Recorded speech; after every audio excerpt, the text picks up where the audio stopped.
Welcome to the Energy Capital Podcast. I'm your host, Doug Lewin. My guest this week is Ram Narayanamurthy, the Deputy Director of the Building Technologies Office at the Department of Energy for the last 2 years. Before joining DOE, Ram led the Buildings Program at the Electric Power Research Institute, or EPRI, for a decade. He has 27 patents to his name and has worked extensively with builders, developers, and utilities to scale new technologies that can increase grid reliability, reduce emissions, improve human health, and lower costs. I spoke to Ram about his work on DOE's Connected Communities program, which funds projects to advance grid-interactive, energy-efficient buildings and communities across the country. Ram and the Building Technologies Office are doing cutting-edge research, development, and deployment to increase demand flexibility, a key component to strengthening the grid. We talked about the role AI can play to optimize demand and shift loads automatically to times of day with an abundance of power and to use less when power is scarce. We talked about the importance of building technologies that improve energy efficiency and demand response, particularly in an environment of rapid load growth. I enjoyed learning what this important office within the Department of Energy is up to and how the technologies they're piloting with utilities around the country could impact Texas in future years. I hope you enjoy listening to it, and I hope you'll subscribe to the Energy Capital Podcast and the Texas Energy and Power newsletter if you don't already. You can do that at douglewin.com. That's DOUGLEWIN.com. And of course, don't forget to share the podcast within your network, and please leave us a 5-star review. It helps others to find the podcast. Thank you very much for tuning in. Ram Narayanamurthy, welcome to the Energy Capital Podcast. Thank you, Doug, and it's my honor to be here. Thank you for inviting us over. Yeah, thanks so much for taking time, Ram. Obviously, the Building Technologies Office where you sit is doing some really phenomenal work. Can we just start with a little bit about BTO and its mission? Obviously, DOE is a great big agency. There's lots of different areas of endeavor, but tell us a little about the Building Technologies Office. The Building Technologies Office, we are about creating healthy, comfortable, efficient, affordable, resilient, and decarbonized environments for people to live in. We spend 90% of our time in buildings, whether it's for work, whether it's for living, it's our home. We shop in buildings, we learn in buildings. So they're all over us and all around us. So part of the mission of our office is to achieve our long-term energy goals while still making sure that we are providing those healthy and resilient environments for people to live in and work in. Perfect. And looking over the website, you guys kind of break it down into research and development, market stimulation, and codes and standards. And while I don't think you work, and you can correct me in a minute if I'm wrong, you don't work on codes and standards. I do want to make sure the audience understands how important those are, because we're obviously in an environment where on just about every podcast we're talking about load growth, right? And having these standards in place, bringing the use of refrigerators and air conditioners and lights down, that makes a big difference. But what we want to talk about today is the part of the mission, and I'm reading this little phrase from your website: enable high-performing, energy-efficient, and demand-flexible residential and commercial buildings. Can you talk for a minute about what you mean by this demand flexibility? Perfect. Yeah. So at the Building Technologies Office, we just recently released our national blueprint for decarbonizing the building stock by 2050. When we look at our goals to achieve a net zero economy by 2050, buildings contribute about 38% of emissions, overall emissions, when you count the energy use, the electricity use in buildings. So for achieving those goals, we have 4 main pillars. One is around reducing emissions at the building. We have a second pillar, which is around energy efficiency, which has been core to both affordability and decarbonization over many years. We are working on demand flexibility, and we are working on what's called embodied carbon. And demand flexibility for us is the place where the buildings are integrally tied in to the overall energy system, especially the electricity system, but also to some extent to the gas system. And demand flexibility means that you are now able to move the energy use. Buildings use about 75% of all electricity that's generated. So the capability and the ability to move that energy use to times when you have more clean power or more clean power generation, being able to have that flexibility so that even within a building, you are able to run your air conditioner while still charging your electric vehicle, while still charging your battery or discharging your battery, making all of those different elements work together so that you're optimizing at the building level, but you're also optimizing at the overall system level and helping the overall energy grid become more cleaner and efficient. That's really what is demand flexibility is about. And we have different ways of achieving it. Traditionally, demand flexibility on the utility side has been around demand response, but now we are going to a new era where we have not just the traditional on-off switches, but we have much more flexible technologies, whether it's batteries, EVs, smart thermostats, building energy management systems that can provide that demand flexibility. So it's a concept that is transition. Yeah. And so it's actually, I like to talk to people about this a lot. I've been working in and around energy efficiency for 20 years or so. And we all have to kind of update our priors here because we're rapidly moving into an era. In many ways, we're in that era now where energy efficiency actually means using more power at certain times, right? You talked about there's low emission power, but also that's basically the same as cheaper power, right? So if we can actually get into, you were talking about electric vehicles, charge the vehicles when power prices are low and the power is cleaner, and then stop the charging, or even you get into some of these vehicle to home, vehicle to load, vehicle to grid, these kinds of things.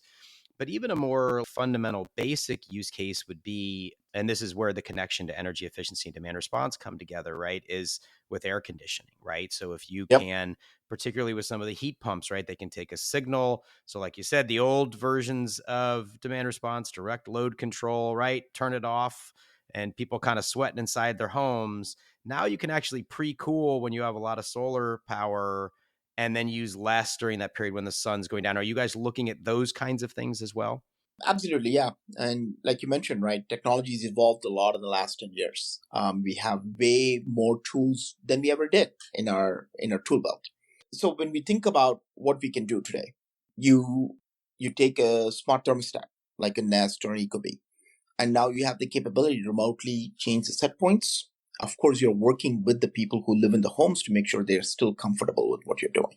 But you can do things now where you can pre-cool a building much more easily than you ever could. You didn't have those capabilities 10 years ago.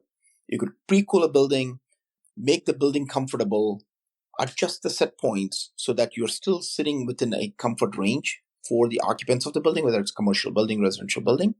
But what it does is you're using energy at a different point of time. And that means that if you're pre-cooling the building, you're using the energy when there's a lot more solar available in the middle of the day. And then you're able to reduce the energy use around 4 p.m., 5 p.m., 6 p.m. when your demands on the grid are much higher, your solar is starting to wane off. This is the kind of flexibility that we are now able to get from the technologies that have evolved in the last 10 years. And I think energy efficiency comes from the fact that if you're cooling your building when it's cooler outside than during the hottest part of the day, then your air conditioner is actually running more efficiently. So now there are more capabilities where we can do both energy efficiency and demand management. And one of the terms we have come up with, Doug, is we call it power efficiency, because I think we are transitioning to a era where you're going to have ample energy available, especially as we get more clean generation on the grid. But power is going to be your currency going forward. So demand flexibility helps us with that power efficiency. I want to ask you a question about this as well on AI.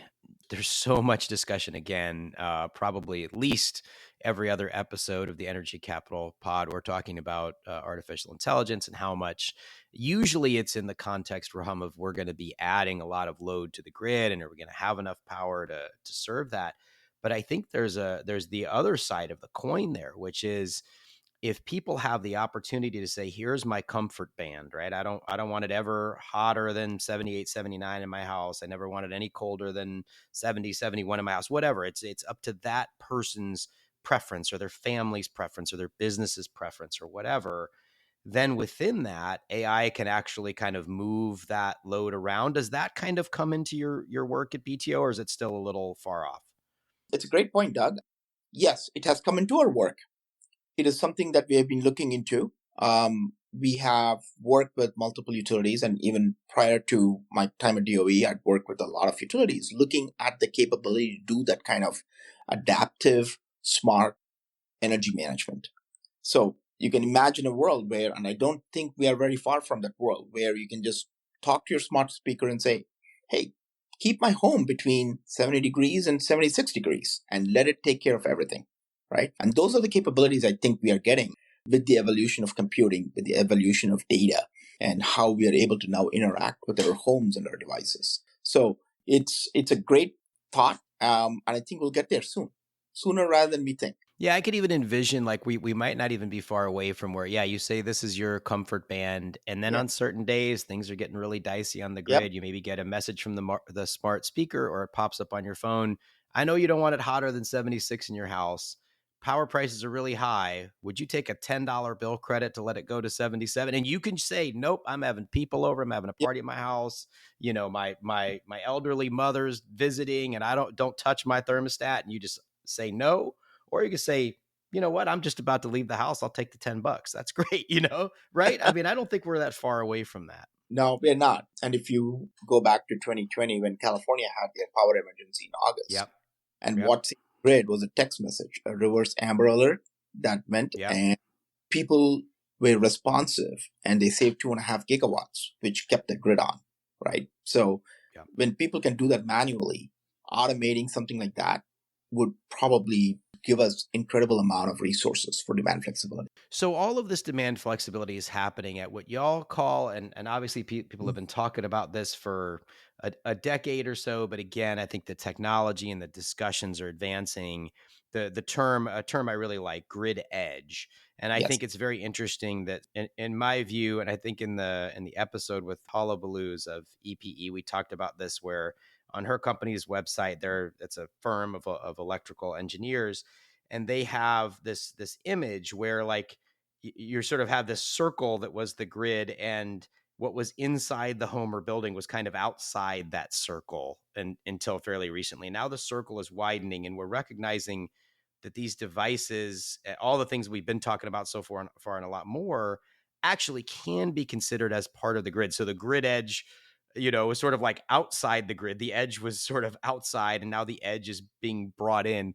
Can you talk a little bit about how you guys think about the grid edge, and maybe what are some of the other things that might actually become part of the grid that we haven't even talked about yet? So we've been kind of thinking about how the edge is blending, right? As we think about, and there's been a lot of discussion around new loads, as you think about how we are getting more technologies and more integration, whether it's with EVs in the home and trying to balance your EV load with your batteries, for example, right? What it comes down to is that whatever you do inside the home or the building is going to impact what you do on the utility side. What it means for the size of the wires, what it means for the size of the transformers, what it means for the size of the feeders. And so we are taking an expansive definition of the grid edge, going from what we are now defining it as going from the feeder on the utility side to the plug on the customer side. And why does that matter? As we look at homes today, many homes have 200 amp panels. You can either go up to a 400 amp panel to get your electric vehicle charging installed and your battery installed, or you can implement technologies. One of the technologies we are working on is what's called low power heat pumps. Heat pumps can run on 120 volts, so you're not having to upsize your breaker. Um, Technologies that we're working on include splitters, so that you can actually manage the load within the home, smart panels. There's all these technologies that help you manage the energy use so that you're not triggering upgrades on the utility side. There's been many stories where people wanted to put an EV charger and then they have to wait 8 months, pay $10,000 because their distribution line has to be upgraded, right? Their grid edge has to be upgraded. Their meter has to be upgraded. By looking at this as an integrated whole, we are now optimizing end to end, all the way from the plug to the feeder. And what that does is it helps us reduce the time to adopt clean energy, and it substantially reduces the cost to adopt clean energy. So that's why our definition of the grid edge is much more expansive. what it does, it brings in people who haven't worked together before together. And we are trying to enable that matchmaking to happen. We are trying to enable utilities and grid operators and distribution planners to understand what people on the customer side are doing and vice versa. So that people on this side, like battery installers or EV charger manufacturers, can understand how they can help the grid on the other side.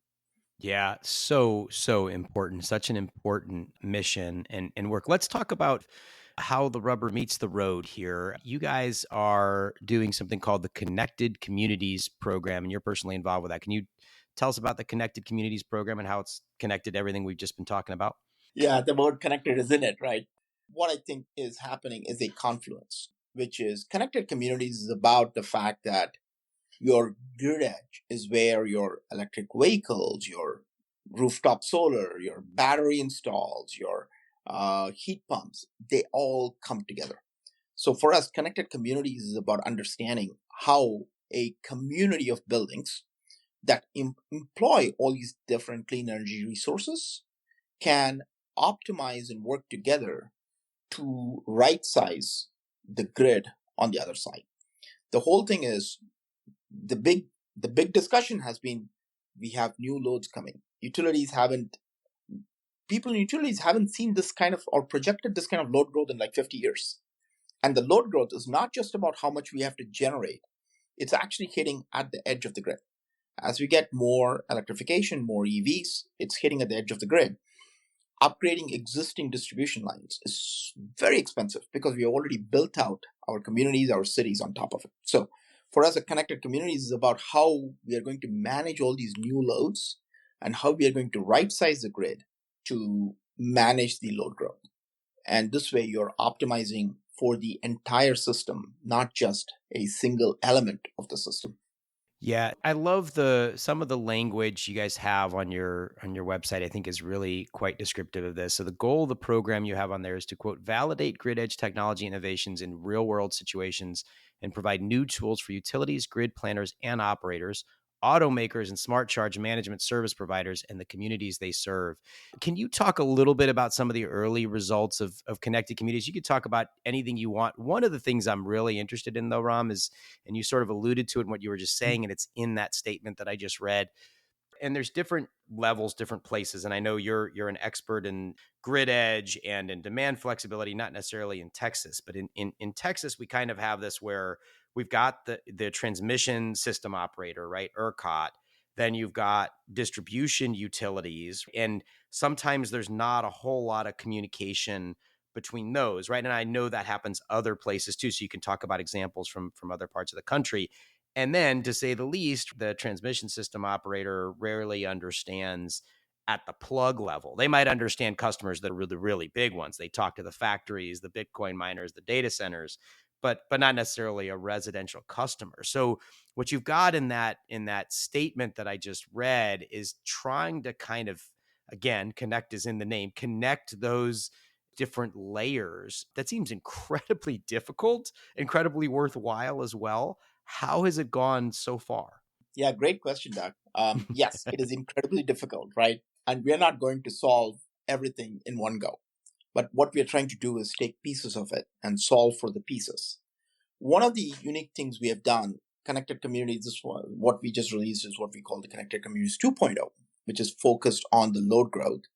Connected Communities 1.0 came out about 4 years ago. So part of what we have done is we have looked at those projects, not as projects by themselves, but as a cohort of efforts. A couple of those projects are working with affordable housing properties, looking at how do you decarbonize affordable housing while still being able to integrate with the grid. So projects in New York, for example, with New York City Housing Authority, where New York City Housing Authority has 182,000 units. They're like the size of a city. And what we're working with them is the fact that, they are sitting on infrastructure that is completely not sized for them to add EV charging for affordable housing communities or for putting heat pumps in. So we're looking at how do you actually structure these, whether it's geothermal, whether it's low power heat pumps, whether it's modifying their steam systems. How do you do all of that so that at a scale you can actually decarbonize their building stock? Now, with regards to, we are working with Ohio State, for example. Ohio State is one of those examples where it's a whole campus in itself. And they're working with the PJM market. It's a little bit similar to the Texas market, right? In that they are a large scale aggregator. They're working directly at the market, and they're looking at how they can apply demand flexibility within the campus so that they can minimize their inflow and outflow to the grid. And there's another example where we are working with Rocky Mountain Power, which is a utility in itself. And what Rocky Mountain Power is doing is they are implementing demand flexibility in different places in Salt Lake City. They are working with affordable housing, where they have designed affordable housing, put in EV charging, and manage the load of that building. They're working with new home developers to have aggregated batteries. They're working with the City of Salt Lake's Transit Center, looking at bus electrification. But what they're also doing is, because they are the utility, they are taking the demand flexibility from all these very disparate resources and aggregating it to help them with their system, whether it's for resiliency, whether it's for resource adequacy, whether it's for avoided generation. They're taking all these different elements and putting it together for their system. So if you apply it in the Texas context, right? Texas, as you mentioned, is a very unique marketplace in the US. Your distribution and your transmission operators have very little connection. And then your distribution operators are not allowed to work with the retail or the end customers, right? So you have these little, what I call silos that they operate in. And so part of what we would love to see is that we can take lessons learned on how the customer side is able to provide the flexibility, and maybe that enables your retailer to work with your distribution operator to actually put those two together and provide a more efficient, better coordinated resource back to your transmission operator. It could also be seen applying for Austin Energy or CPS San Antonio, because they are both the retail and the distribution operator. So they could directly apply some of these lessons learned. So that's what we are trying to do with the connected communities. There's a whole cohort of 10 projects around the country. Unfortunately, none of them are in Texas. Maybe looking into the future, maybe some of the version 2, we could have more projects in Texas. But each of them is taking a different example of how to optimize for the grid. There's one in Southern California with KB Homes and SunPower, where they're looking at community microgrid and looking to provide resilience at the community scale, and having one neighborhood with batteries inside every home, another neighborhood with a community microgrid, having V2G, actually it's V2B, to provide resilience for those homes. So there's multiple examples. And our hope is that we can take the lessons learned from each of those examples and apply it across the country for different utility structures.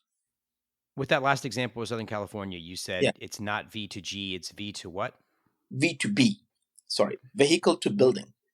So vehicle to building. Okay. Got it. So that could be a home, or it could be an apartment building. The idea is you don't necessarily need to inject the power into the grid, but if it's going to the home, that's reducing the demand that the grid needs to provide to that home. And it also does provide resilience. So most of the stationary batteries are going in because people want backup power. And if you can provide your backup power through your vehicle, then you don't probably need a stationary battery to provide that resource. Yeah, it's interesting. So Texas does have this aggregated distributed energy resource pilot. And the way it's structured is so a load serving entity in the Texas parlance has to provide it. So that'd be a retail electric provider or a muni or a co-op. The first one to inject power from this pilot into the grid was Tesla. The second was actually Bandera Electric Co-op. There is a task force working on these issues. So should there be a Connected Communities 2.0 project in Texas, we'd want to bring that project into the task force to be talking about what's going on there. But just what you were talking about, like that is a barrier that in Texas stakeholders are working to overcome, is that ERCOT is so used to that transmission level, right? Really, really large loads over 700 kilowatts, and so now you're getting down to a customer premise and it's one thing for batteries because you can kind of measure that directly, but then you Right. start getting into aggregations of thermostats, and that's not really something they understand. So I would imagine some of these lessons learned actually might be applicable to the folks that are involved in this pilot and on that task force. Do you think that's probably right? That's probably right. Yeah. Because, Yeah. getting those pilots, getting the data and knowing how the data can be transferable to your particular situation. So if it's Yeah. the electric co-op, they can adopt those results. And it's probably, I guess it's different for each of these areas you're talking about. One of the things I like to think about and talk about and try to understand more, basically, because I think it has really big implications and I don't think anybody's actually sort of figured it out yet, is how do you actually like manage? What is the model for managing all those distributed resources, right, Ram? You hear a lot about Yep. a distribution system operator, kind of a model where somebody's sort of like, there needs to be some orchestration of all of that. That could be a market and a market signal. It could be a DSO that's sort of just like a transmission system operator is matching supply and demand. I could even envision markets on sort of a small level, particularly though, like behind a really congested area, right? Where Yep. power prices are really high. And maybe just like in the bulk power market, you have some kind of an auction where big power plants come and offer their power in, and then it goes up a bid stack. Maybe you could do that on the distribution side. Does any of that come into this project, or is that maybe a little further afield than where you guys are going with this? Actually, one of our other offices, Solar Energy Technologies office is actually looking at a distribution system operator, what I call it, test bed, through another effort called Strifes. What we are trying to do is, I think, I think of that DSO model as something that's maybe 5 years down the line, right? And there's some business model implications that have to be worked out, in the regulatory context. So it's a little bit more challenging.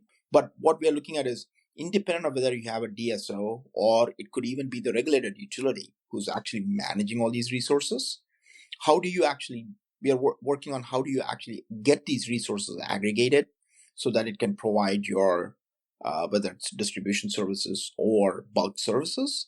And so for us, it's almost agnostic of having a DSO model, but looking more at the technical feasibility. The other thing we are looking at is distribution planning practices. Because today, a lot of the distribution planning practices, as an industry, we have never really focused on distribution planning. You just added up the loads, you put a transformer, and you just walked away, right?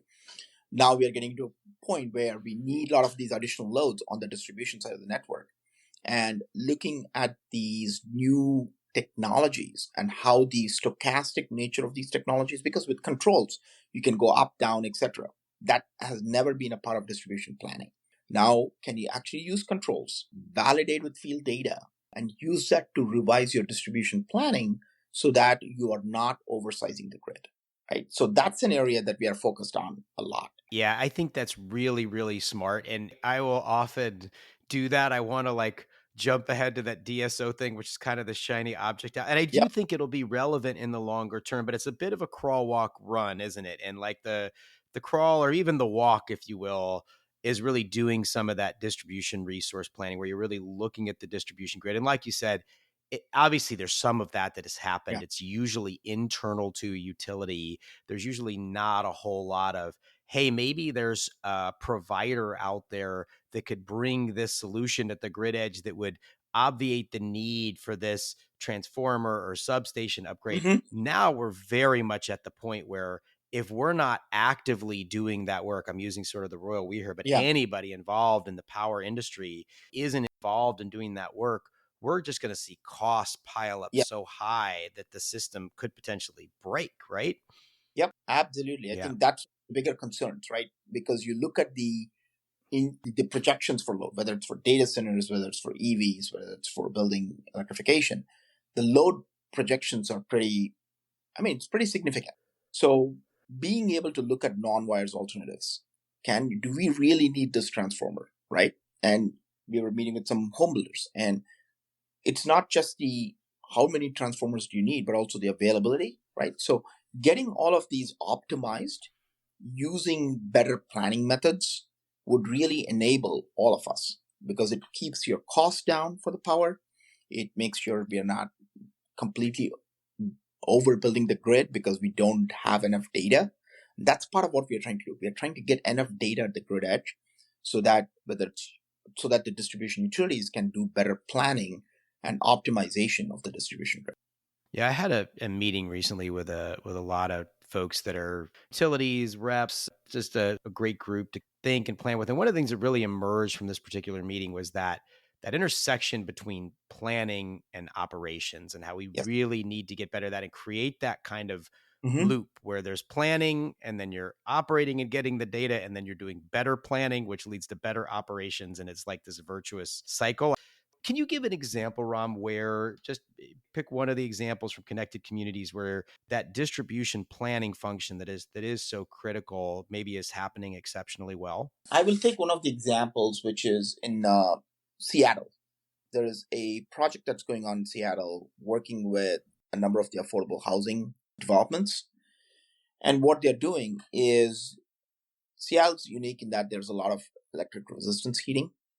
But what we're doing with this project is replacing those electric resistance heating with heat pumps, and then using that extra power that's been released, because now you have extra capacity in the building, right? Because your resistance versus heat pumps, you need about a third of the power requirement to actually power the building. Now, how do you use that extra capacity? What do we do with it? Add EV charging, for example, right? But it's also going beyond the building itself. What can you do to relieve congestion on those lines? And that means that you're looking at the loading on that feeder line, and then looking at how you can optimize at the building level to help the overall distribution system, right?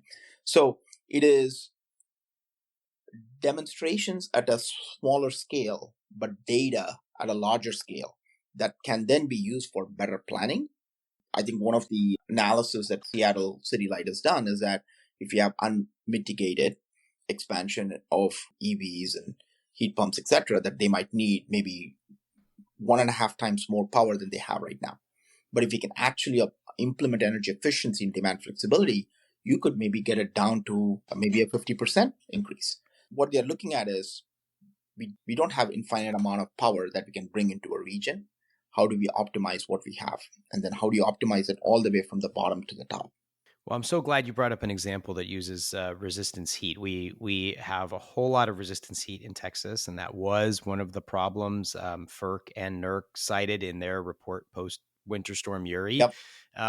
We have something like 4 million homes, and homes includes, of course, single family and multifamily units. And there are a lot of multifamily units. I've been talking to a lot of people that are working in multifamily on energy efficiency projects, that there are some that it's not even the backup heat. I don't know if this is how it was in Seattle. It's the primary heat.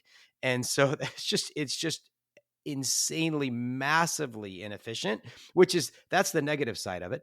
The positive side of it, as you just described, is, hey, if you could actually fix that problem, now you're going to have lower bills for the residents that live there, and you've got more capacity on that feeder that now you don't have to go and expand and add cost to everybody. Right. Really interesting example. Yes, absolutely. Yeah. I think one of the things with Seattle, and it's similar in Texas, right, is that when your electric rates are low, then you get a lot more electric resistance heat.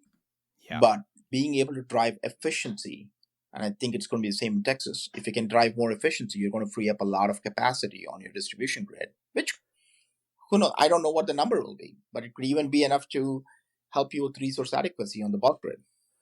Oh, in Texas, I have 100% confidence it would help a lot with resource adequacy, right? Because resource adequacy is, do you have enough to supply to meet demand, right? And Texas has just taken $5 billion of taxpayer money in order to subsidize new gas plants. You can also, and whether or not that's going to be enough, we don't know. But what they're doing is focusing on one side where they're increasing supply.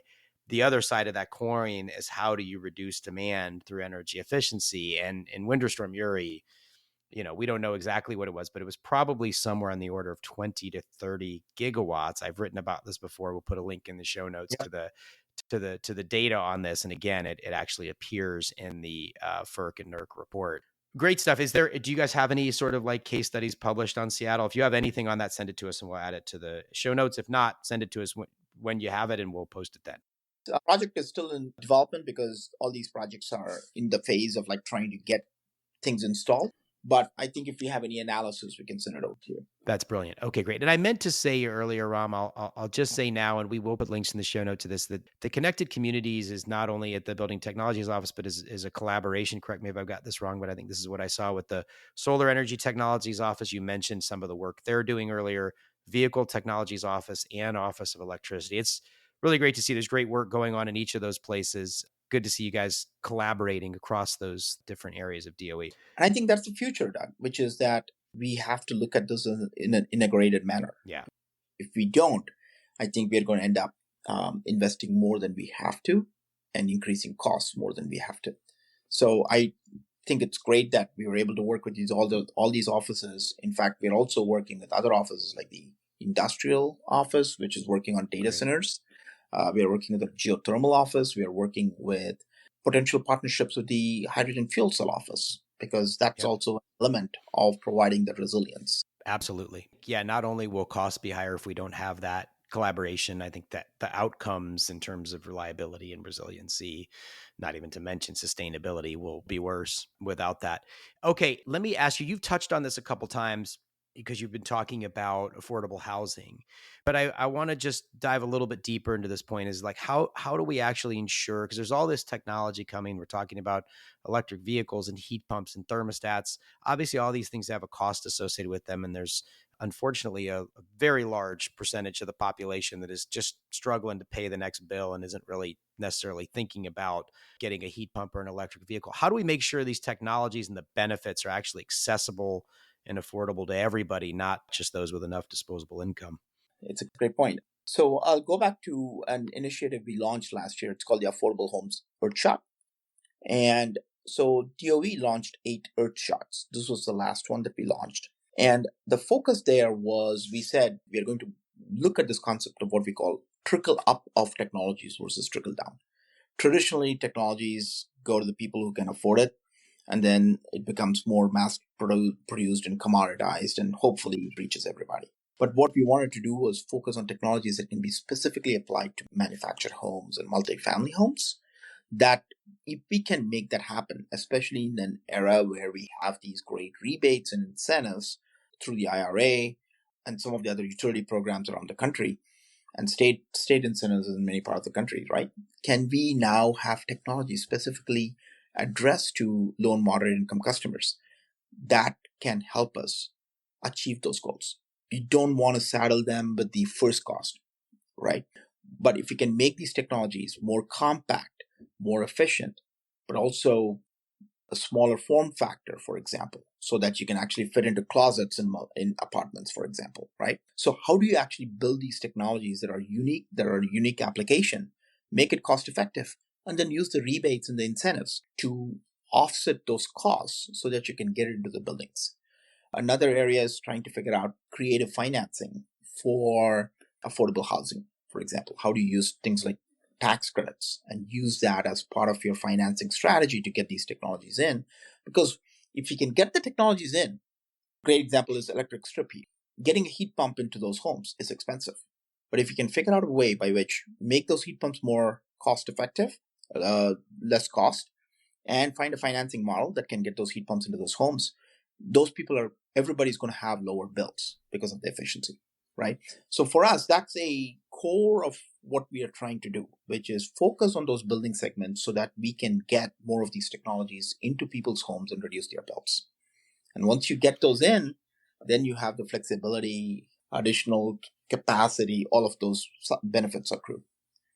Yeah, and I think, and you alluded to this with the Inflation Reduction Act rebates, so the homes, and sometimes it's called HERE, sometimes it's called HERA. It has these different names, but these rebates that are coming that are specifically intended for low and middle income, and if folks are listening that are of higher income, you don't have to miss out. You can get the tax credits, right? So there's tax credits, but you have to have a tax burden to get the tax credits. So for those that don't have that tax burden, you have homes in HERE.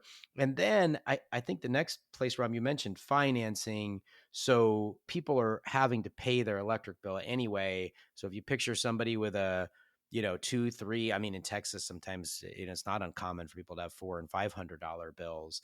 And you're basically saying that the heat pump can actually bring that electric bill down by X number of dollars, call it $100, Yeah. $150 a month. And then they're paying less than that in monthly, payments, whether that's through the bill or through some other mechanism. So that financing piece is really key, because while the vast majority of the population doesn't have enough upfront capital, or even if they did, just aren't Yeah. going to choose. That may not be the place they want to put their capital, but if you could spread it out and then reduce the bill, that makes it much more attractive. Even for people who can afford it, $5,000 or $10,000 is not an easy thing to put out of pocket.